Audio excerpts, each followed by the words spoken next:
আপনি কি অনুভব করছেন জীবনে অজানা ভয়, অশান্তি বা নেগেটিভ এনার্জি বাড়ছে? প্রকৃতির মধ্যেই লুকিয়ে আছে এক শক্তিশালী রক্ষাকর্ত্রী দেবী। আজকের মন্ত্র সেই শক্তির উদ্দেশ্যে। আজকের প্রাকৃতিক শক্তির রক্ষা মন্ত্র ওম বনদুর্গাयै নমঃ।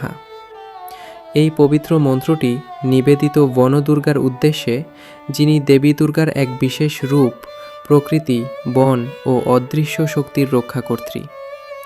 বনদুর্গা অর্থ যিনি অরণ্য, প্রকৃতি ও জীবজগতের মধ্যে বিরাজমান।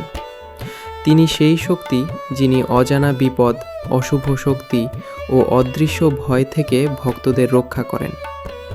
শাস্ত্রে বলা হয়েছে, যেখানে মানুষের শক্তি শেষ হয়ে যায়, সেখানে প্রকৃতির দেবী বনদুর্গার শক্তি কাজ করতে শুরু করে। তিনি ভক্তদের চারপাশে এক অদৃশ্য সুরক্ষা বলয় তৈরি করেন। মন্ত্রের অর্থ ওম সর্বজনীন পরম শক্তি, বনদুর্গায়ে বনদুর্গা দেবীকে নমঃ প্রণাম ও আত্মসমর্পণ। বিশেষ করে মঙ্গলবার বা শুক্রবার এবং প্রকৃতির মাঝে বা শান্ত পরিবেশে এই মন্ত্র 108 বার জপ করলে অজানা ভয় ও অশুভ শক্তির প্রভাব কমে, জীবনের বিপদ থেকে সুরক্ষা মেলে, মানসিক শান্তি ও স্থিরতা আসে, পরিবেশ ও প্রকৃতির সঙ্গে সংযোগ বাড়ে, আধ্যাত্মিক শক্তি বৃদ্ধি পায়। জপের সময় কল্পনা করুন, ঘন সবুজ অরণ্যের মাঝে মা বনদুর্গা দীপ্তরূপে বিরাজমান। তার চারপাশে প্রকৃতির শক্তি প্রবাহিত হচ্ছে, আর সেই শক্তি আপনাকে এক অদৃশ্য সুরক্ষা বলয়ে আবৃত করে রাখছে। ওম বনদুর্গাयै নমঃ। মা বনদুর্গা আপনার জীবনকে সুরক্ষা, শান্তি ও শক্তিতে পূর্ণ করুন।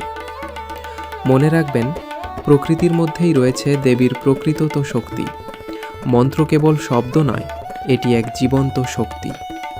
যখন আপনি ভক্তি ও বিশ্বাসের সঙ্গে জপ করেন, তখন সেই শক্তি আপনার জীবনকে রক্ষা ও পথ দেখাতে শুরু করে। আর যদি আপনি এই মন্ত্রের গভীর সাধনায় প্রবেশ করতে চান, তবে একজন সত্যিকারের আধ্যাত্মিক গুরুর আশ্রয় নিন, কারণ গুরুর আলোই মন্ত্রের শক্তি সম্পূর্ণরূপে জাগ্রত হয়। প্রিয় দর্শকবৃন্দ, যদি এই ভিডিওটি ভালো লেগে থাকে, তবে সাবস্ক্রাইব করুন আমাদের চ্যানেল দৈনিক মন্ত্র কথা।